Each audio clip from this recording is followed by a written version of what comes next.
Hello, good afternoon, all, and welcome back to our session on heat transfer. Today, we are going to start a new subtopic of Unit 2, which is only a remaining point behind. The title is Heat Transfer Under Unsteady State Condition. Heat transfer rate, study of heat transfer under unsteady conditions.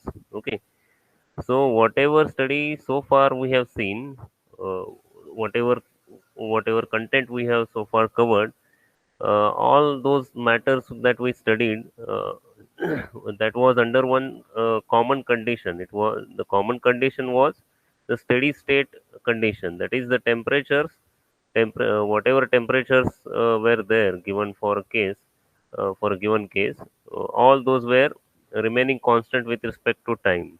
Okay, so under such a condition, we studied all the cases of heat transfer so far. That means we applied Fourier's law of heat conduction. That was also under steady state condition. Steady state condition means the temperature would remain constant with respect to time. It will not change. Okay. So all the cases, right from simple ones such as heat transfer through a plain wall or a composite wall, or heat transfer through a composite pipe or a tube wall, pipe or tube, hollow cylinder, hollow sphere.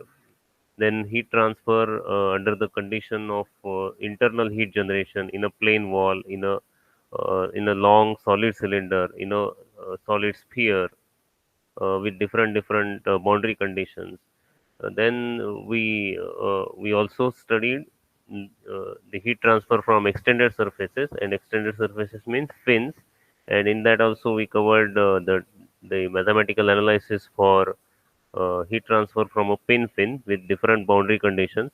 Under pin fin also we covered two to three different cases.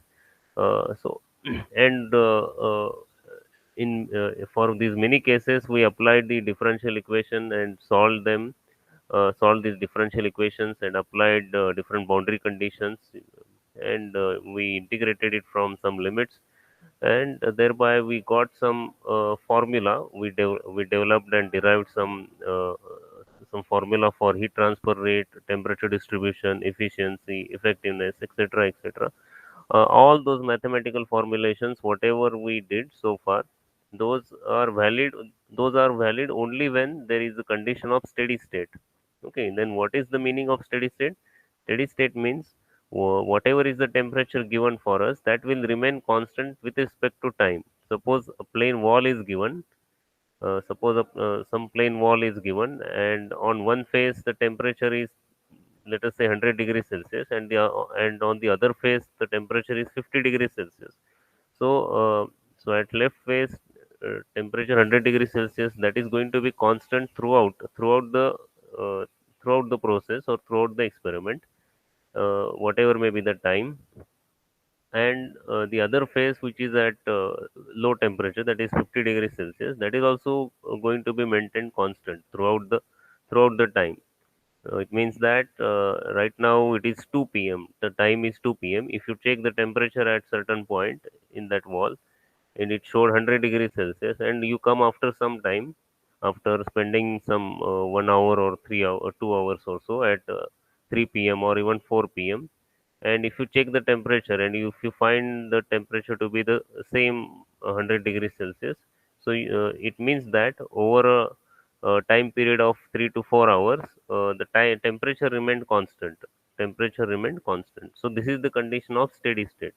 And all the formula, all the problems, whatever we derived, whatever we used so far, we applied them to different cases.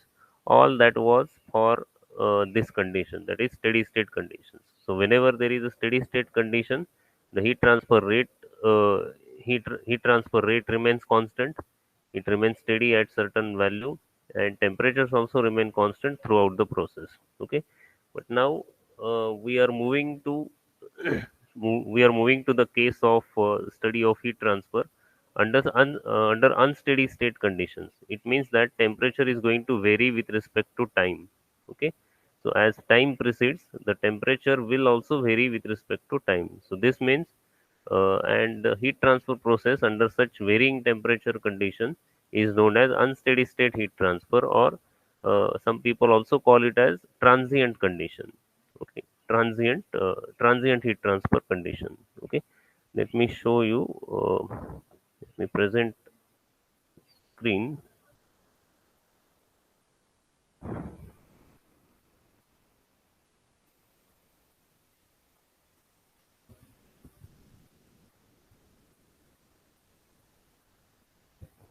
I hope the screen is visible to you. So transient or unsteady state heat transfer.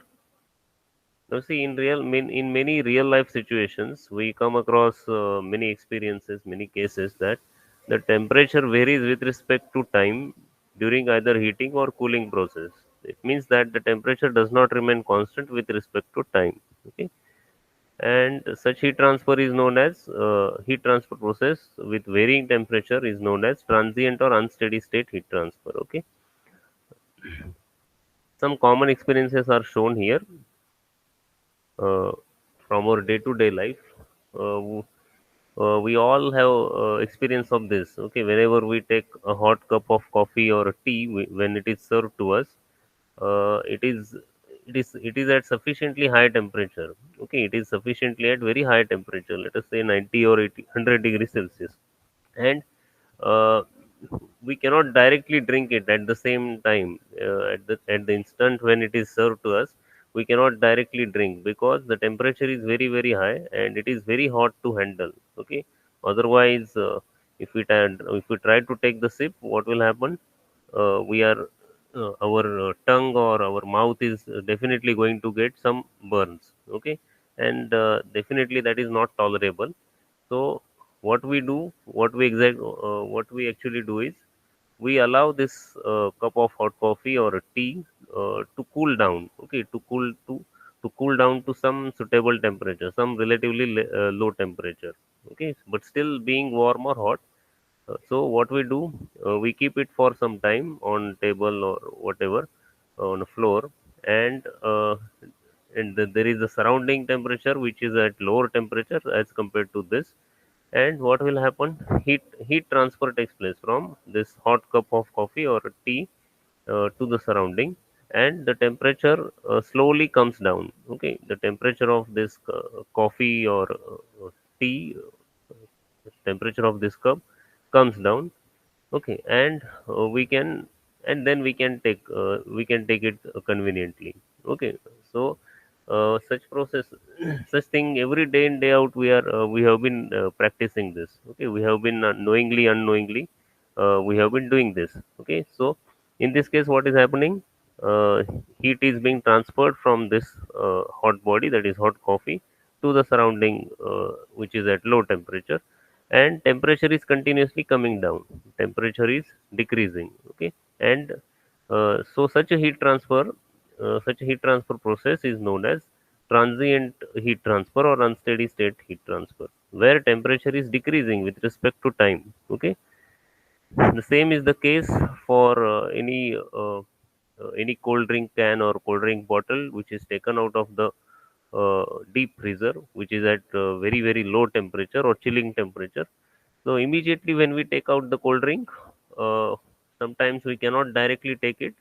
Otherwise, we might get we might catch the cold fever or so. Okay, so such a low temperature of 0 to 5 degrees Celsius is not so bearable for us. Okay, so what we do, we allow such cold drink to uh, to warm it up, to warm a little bit, due to the warm surrounding conditions. So there is a heat transfer from the surrounding room air, which is at relatively higher temperature, and thereby if you allow some time, what will happen? Slowly this cold drink will warm up. Okay, this cold drink will warm up like from 5 degrees Celsius to 10 degrees Celsius up to 15 degrees Celsius. So when it becomes relatively warm, so we can then drink it. Okay, so that becomes a uh, that becomes a useful one. Okay, so in this case also there is heat transfer, but this as the temperature is increasing with respect to time, so this becomes a case of unsteady state heat transfer. Okay, so these are simple common examples from our day-to-day life, but there are in engineering practice there are many such cases where we have to deal with the heat transfer processes under varying temperature conditions. Okay, so to study this, we have to apply some other theory. We have to develop some equations, and then we can handle or we can estimate or calculate the rate of heat transfer, change in temperature, etc., etc. Okay. Then many such examples are there, such as heating the cooking, heating the cooking utensils while for cooking or making the tea or coffee. Okay, this is also our common experience. Then uh, when you want to make a tea or coffee, or we want to take on the cooking, so when we put the pot or cooking vessel or pan container anything on a gas, instantly it is not going to heat up. Okay, at the moment you put it on the gas, it is not going to catch the heat directly, or it is not going to be heated very quickly. So we have to wait for some time. Okay, what we have to do is, before putting in anything for cooking, uh, so what we have to do is we have to wait for some time. Okay, so that the temperature of this container or pan or vessel or pot increases, and slowly it becomes warm and hot. And once it becomes hot, then we can put in the food item or whatever we want to cook in. Okay, so we have to allow some time. We have to allow for some time so that it catches up the heat. It absorbs the sufficient amount of heat, and its temperature increases, and it becomes relatively warm and hot. And when the suitable temperature is reached, then we can start our cooking. Okay, so that the heat transfer occurring in the waiting period, in the initial waiting period, that is actually the transient heat transfer or unsteady state heat transfer, because temperature is slowly increasing, and it will reach or it will attain some useful higher value, and then we can start our cooking process. Okay, same happens in various other examples. Some uh, some of the common examples have been listed out. Again, you can add as many numbers as possible to this to extend this list. So during starting and stopping of various heat transfer devices such as water heaters, ovens, cooking stoves, furnaces, etc., heating or cooling of freezing of foods, then cooling of castings or forging parts in foundries, various heat treatment processes of metals such as annealing, quenching, hardening, tempering, etc., the cooling of ice engines, motor casing, etc.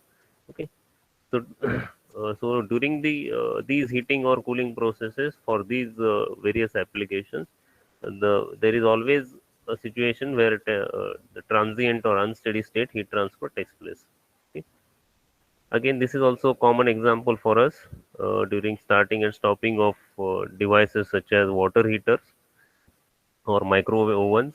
Okay, so when you go to bathroom and you start your heater, again there also you have to wait for some time, because uh, very quickly or instantly when you turn on your heater or when you open the tap, you are not going to get the hot water immediately. Okay, initially there will be runoff uh, relatively cold water, and slowly uh, you will get the sensation of warming the water. Okay, so same is for you take it in any case like electric heater or a gas heater, which is gas fired with the help of LPG. In both cases, you experience this. We experience this that immediately at at the start or at the early period, immediately we don't get any hot water. There is always a cold water which is running through. Then slowly the water is heated as the heater picks up the or heater generates the sufficient amount of heat. Okay, the same is the case for microwave oven. uh, Whenever you put anything for heating or warming of food, inside the micro oven, immediately or very instantly you are not going to get you are not going to get the food to be heated up. Okay, so the temperature will not initially increase very quickly, so we have to wait for some time. Again, some time setting is there, at least for 1 minute or so. We have to wait, then and then only the food item is going to heat it up. Okay, so that waiting period or initial period is always a case of transient heat transfer or unsteady state heat transfer. Okay, now same is the case with cooling of castings or forging parts in foundries. Okay, you might have seen, might have visited for various foundries and machine shops or manufacturing setups or manufacturing facilities. Particularly in foundries, such a molten metal is casted into the molds, and once the casting process is over, what is done is these molding boxes or these castings are allowed to cool down. Okay, these undergo a cooling process, and uh, we have to wait for some hours, like 10 hours or 12 hours. Even for large castings, we have to wait for 1 day. Okay, 1 day or 2 day to, so during that it is allowed to cool down. So for, because the molten metal has to solidify, that is freezing takes place, and its heat is removed or heat is lost to surroundings. Okay, so that's a natural cooling process. Okay, so when castings or even forging parts, okay, during forging process also, the metal parts are heated to some relatively higher temperature, and they are allowed to cool down. Okay, they are just left in the atmosphere or in the environment, so that they will lose their heat by convection and radiation to the surroundings. Okay, so during that also, cooling of castings and forging, the temperature of these castings or coolings is going to come down. Okay, and during that, uh, it is observed that temperature is going to vary with respect to time. Temperature will slowly come down as the time proceeds. Okay, then various heat treatment processes are there, such as annealing, quenching, hardening, tempering. This is particularly a quenching process, where uh, the casting is cooled down in quick manner, because when you in quenching particularly, some liquid cooling is used, maybe oil or maybe water or maybe some suitable liquid, in which the casting part is directly dipped into it. So as heat transfer as the heat transfer rate increases in case of cooling with water or oil, so the time taken is less. In quick time we can cool down the casting, so that becomes a quenching process. Annealing is opposite of this. In annealing, we just keep it for natural cooling, so the time it is quite slow process, and time taken is very long. Okay, the hardening, tempering, all these are other heat treatment processes, in which actually uh, the rate of heat transfer or rate of cooling is actually controlled. Rate of cooling or heating is controlled. Whenever it is required, we make the process faster, or sometimes intentionally the process is made slower. Okay, so the rate so during all these heat treatment processes, the heat transfer process is always under unsteady state condition, because temperature is either increasing or decreasing with respect to time, and this rate of increase or decrease may be slow or may be fast. That depends on the type of heat transfer treatment or the type of heat treatment process. Okay, then uh, this background, let us see the mathematical analysis of this part. Let me, okay, so as you can see on your screen, unsteady state heat transfer, we are going to see the derivation, small derivation for a temperature variation for the bodies with negligible internal temperature gradient, that is negligible internal conductive resistance. Okay, now let us see this diagram.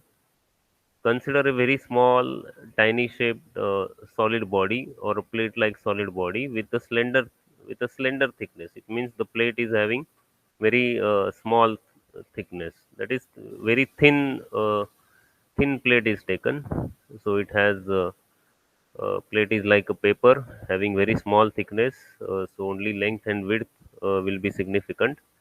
Initially, it is at sufficiently high temperature T0. Let us say some a ball bearing type of item is taken or object is taken, and it is having very high thermal conductivity, and uh, its shape is also very small. So because of this, what will happen?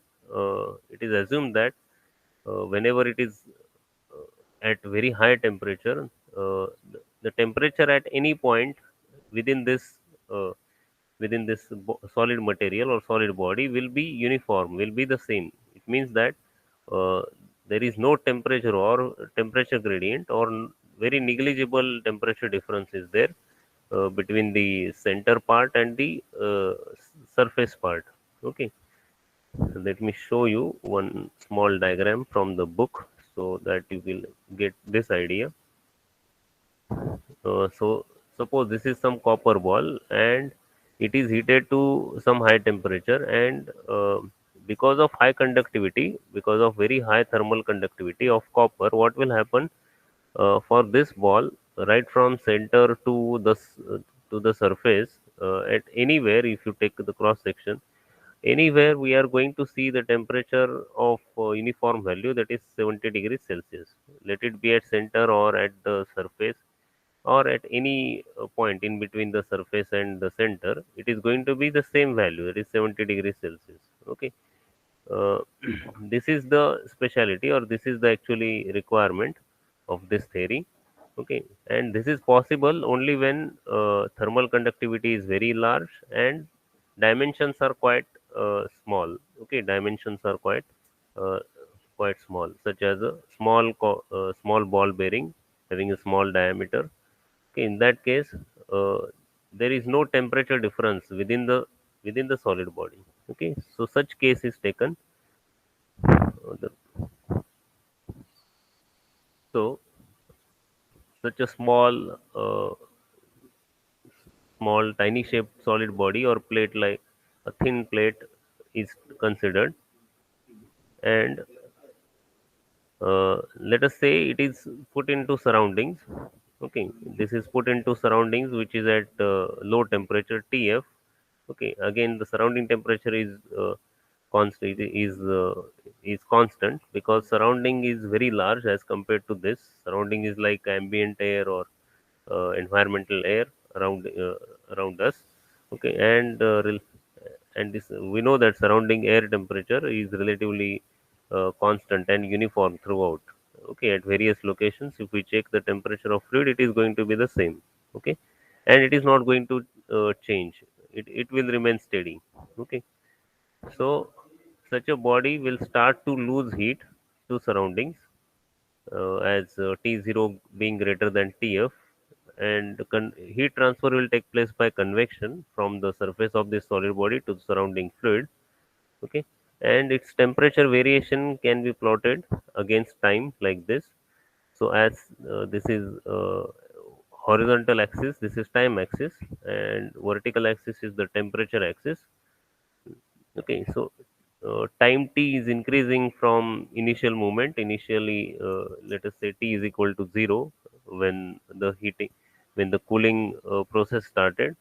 Okay, and this process will run for this process will go for some time period t. Okay, it may be for 10 minutes, 20 minutes, half an hour, or even hour. Okay, so T is equal to 0 is the initial period at which initial time at which temperature is T0, which is going to be the highest. And as the time proceeds, as the time goes by, uh, due to transfer of heat from this body to surroundings, as the body is losing heat to surroundings, its temperature is going to come down because its internal energy is decreasing due to continuous transfer of heat from this body to surrounding. So its temperature is going to come down. Okay, and its variation is shown with respect to time. So as time increases, the temperature of the body is going to decrease like this. So there it is decreasing, decreasing, decreasing, and eventually it will approach the temperature of surrounding fluid. Okay, some long time will be taken for the body to reach to thermal equilibrium, to reach the thermal equilibrium with the surrounding fluid temperature, that is Tf. So Tf is shown at some lower level and it is being constant throughout the experiment or throughout this heat transfer process. So that is why it will be horizontal line. Okay. So at any time T temperature of the fluid Tf will be constant or will be same at any location. Okay. So under such situation, we can set up the equation for the amount of heat transferred by convection to the change of internal energy of this solid body. Okay, so the by energy balance equation we can write rate of change of internal energy of the body equal to rate of heat transfer by convection. Okay, so rate of change of internal energy will be given by mcp delta t. Now this is rate of change, so it is the rate of change of temperature with respect to time. So it is taken as minus mcp dt by dt equal to rate of heat transfer by convection is Ha into delta T, that is heat transfer coefficient H, A surface area of the body into temperature difference between the body and the surrounding fluid, that is T minus Tf. Okay. Now let us see the notations. Let m be the mass of the solid body in kg, SI unit. We are using SI units. So m is also given by rho into V, that is density into volume of the body. So rho into V. Rho is kg per meter cube, then and volume is in meter cube. Then Cp, specific heat of solid body in SI unit, joule per kg per degree Celsius or per Kelvin. Let us say T is the temperature of solid body in degrees Celsius at any instant T, at any time T. Okay. So this temperature T is going to be variable. Initially, it will be T0, and as the time proceeds, it is going to come down and down. Okay, it is going to decrease and decrease. Okay, then T0. So small t is the time in seconds. The T0 initial temperature of the solid body in degrees Celsius at instant t equal to 0, and Tf the temperature of surrounding fluid already stated, and A surface area of the solid body in meter square, and H heat transfer coefficient in watt per meter square degrees Celsius. Okay. Now see in this derivation, a negative sign is attached here. Okay, negative sign is attached here. It is just like the derivation of Fourier's law. In Fourier's law also we had used the minus sign. Okay, if the heat transfer rate is given by minus Ka dt by dx by Fourier's law, because the dt by dx in that case was negative. So to make the heat transfer quantity as a positive, the negative sign was attached. The same way here also, this term dt by dt will be negative, because as you see, as the time increases, the temperature decreases. So dt is the difference. It is taken as final temperature minus initial temperature. Final temperature will be less than initial temperature, so this difference will be negative. So numerator is negative, but time always increases in forward direction. So time will always be positive one. So dt is positive. So this negative, this positive, the whole ratio becomes dt by dt becomes negative. So to adjust to this negative sign is attached. So this will be mathematically negative part. So this negative into this negative sign added. So negative into negative will make the whole quantity as positive, because we are dealing with the energy. Energy uh, will always have some finite value. It will be either zero or it will have some finite number. Okay, there will be nothing like a negative energy. Okay, so minus m into cp into dt by dt equal to ha into t minus tf. Now let us call this temperature difference variable T minus Tf as theta. We are replacing with another variable so that we can handle the equations in simple manner. Okay, so temperature difference T minus Tf at any instant time t is theta. So d theta will be dt in differential form, d theta equal to dt. We'll put this in equation 1. So minus rho v into Cp into d theta by dt equal to Ha into theta. Okay. So this temperature difference is replaced by only single variable theta. Okay. So let us rearrange this differential equation and we get it in variable separable form, and thereby we can integrate and apply the limits. Okay, so this is in differential equation form. So to simplify it, or to find its solution, we have to integrate it. Okay, so d theta, so this theta is taken in denominator. On left hand side we have d theta by theta. On right hand side, all these parameters are taken to right hand side. So HA is already there. So HA upon this negative sign is attached. So minus HA upon rho VCP. This rho VCP comes in denominator into dt. Okay. Now we can integrate on both sides and apply the limits.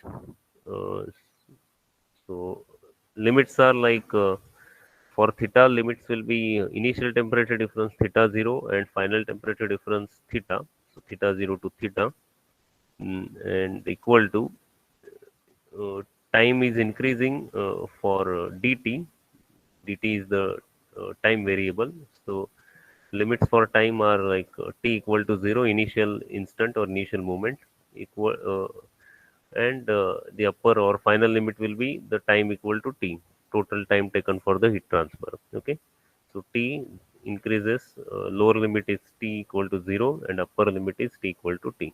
Okay, so 1 upon theta is integrated as log theta, log to the base e, or ln of theta, applied to limits between theta 0 to theta, equal to minus Ha upon rho Vcp into t from limits 0 to t, because dt, integral dt will be t. Again, these values are held constant. H is constant, assumed to be constant. Surface area will be constant. Volume will be constant of the solid material. Density will be constant, and Cp will also be constant. Okay, so all these uh, components are treated as constant or taken as constant. So ln of theta by theta 0 equal to minus Ha upon rho Vcp into t from limit 0 to t. So this difference will be t minus 0, that is t. Okay. Then this ratio will be ln of theta by theta 0 equal to minus Ha upon rho Vcp into t. Let's call it equation 4. Then this ratio of temperature difference can be freed from the logarithmic term, and we can arrange for the right hand side in exponential form. So theta by theta 0 equal to, so log disappears from here, and theta by theta 0 equal to e raised to minus Ha upon rho Vcp into time t. Sometimes in some books you will find that this term e raised to minus, they express or they print in this form, that is exp in bracket minus Ha upon rho Vcp into t. Okay, so you should know, or you should familiar with this type of notations. Okay, so this gives temperature variation of the body with respect to time t. Okay, so this equation is going to be very useful to find the temperature of such a body which is cooling under unsteady state and transient heat transfer, and after time t we can find out the temperature. For any time t we can find the temperature of given body. Okay, then from this we can also find time t. Time t is equal to minus rho Vcp upon Ha into log of theta by theta 0 or ln of theta by theta 0. Again, this negative sign can be adjusted by reversing or taking inversing this ratio. So ln of theta 0 by theta, when we reverse this, we get it positive. Okay, so this negative sign disappears, and t equal to rho Vcp upon Ha into ln of theta 0 by theta, and theta 0 is nothing but t 0 minus tf, and theta is t minus tf. Okay, so this equation number 6 gives time required for a body to reach certain temperature t. from T0. Okay, so this equation can be used in both ways. We can either find the time for a specified temperature, or we can find the temperature attained after some time. Okay, after some time t. If time is given and we are required to find temperature, we will use this equation. And if temperatures are given, final temperature, initial temperature, and we are required to find time required for that for reaching the temperature, that case we will use this. In this case, that case we will use this equation. Okay, so when we applied this theory and these equations, we assumed that there is negligible internal temperature gradient, and this assumption is called as lumped heat capacity analysis. Okay, so whatever derivation we have just seen, it is also termed as lumped heat capacity analysis or lumped parameter approach. Okay, in this approach, bodies behave like a lump. In this approach, bodies behave like a lump in which temperature at any point is uniform. In which temperature at any point is uniform. Okay, I will, as an example, I will show you this. This thing I had shown to you initially, that uh, now see, this copper ball can be considered as a lumped body, because it has very high thermal conductivity, and its dimensions are very small. Because of this, the temperature at any point across the any section, right from center to surface, will be same or will be uniform. Okay, as against to some food item like this. Okay, let us if you take a potato or any material like this, and if you observe particularly, if you heat such a large chunk or large mass of the food item at different locations, it will be having different temperature. On the surface, as indicated here, it is at higher temperature because the surface will be heated first, and internal temperature will be relatively less temperature, 110 degrees Celsius. At this somewhere in between, it is 90 degrees Celsius, and at the core, it is relatively lower temperature, 40 degrees Celsius. So here certainly we see some temperature gradient right from the surface to the center part or core part. Okay, this happens in case of the uh, common materials which are not in metallic form, or which have very low conductivity and poor heat transfer characteristics. Okay, so for such a food item like potato or a roasted beef, cannot we cannot use we cannot use this theory of lumped heat capacity analysis or lumped parameter analysis. Okay, so this is the difference. We have to be careful while applying these equations or these derivations. Okay,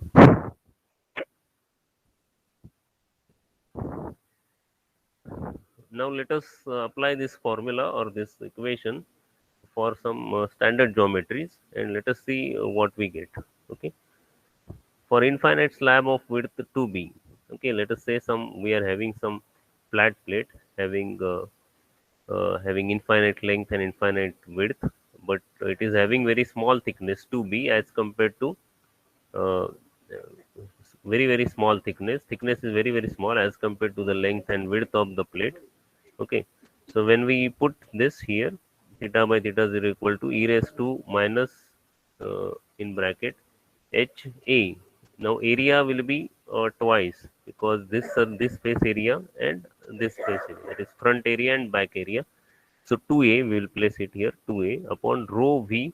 The volume of fluid will be given by this as this is the base area a into thickness b. So volume will be a into 2b, a into 2b. In place of v, we have put a into 2b into cp. So 2a get cancelled. What remains is rho cp into b, rho cp into b. So theta by theta is equal to e raised to minus in bracket h upon rho cpb into time t. Okay, then for sphere of radius r, uh, this equation is theta by theta 0 equal to e raised to minus ha upon rho v cp. For area, we can we can put 4 pi r square, because surface area of any sphere is 4 pi r square, and volume is 4 third pi r cube. So A is 4 pi r square and volume is 4 third pi r cube. So 4 pi will get cancelled. One of the r will only one r will remain, and r square will cancel. So in turn we get theta by theta 0 equal to e raised to minus in bracket 3h upon rho Cp into r into time t. Okay. In the same way, we can go for very long cylinder of radius r and very long length as compared to radius r. So, since this is a thin cylinder of very long length, so length L is very large as compared to r. In such case, the surface area will be only this cylinder surface area, neglecting the end circles, neglecting the end, top and bottom of the cylinder. So it will be 2 pi RL upon volume will be pi r square into L. So rho Cp into pi r square into L. Volume is pi r square into L. So uh, this pi will get cancelled, radius one of the r will get cancelled, L will get cancelled. So we get theta by theta 0 equal to e raised to minus in bracket 2h upon rho Cp into r into t. Okay. So in this way we can just further modify these equations, but actually uh, if we use the basic formula, that is well and good. Okay, this is just for further simplification. But if we just remember this simple formula, that will be well and good. Okay, the better way while solving the problems, directly use this general formula, and in that, depending upon geometry, we can find surface area and volume of the solid body, and directly put it in this equation, and thereby we can get the required answer. Okay.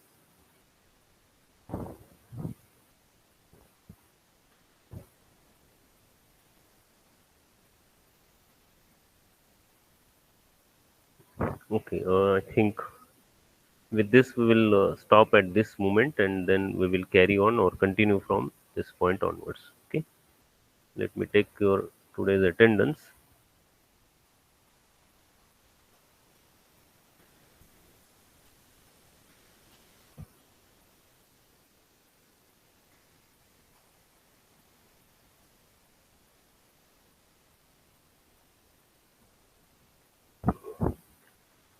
Okay, you may leave now. Thank you.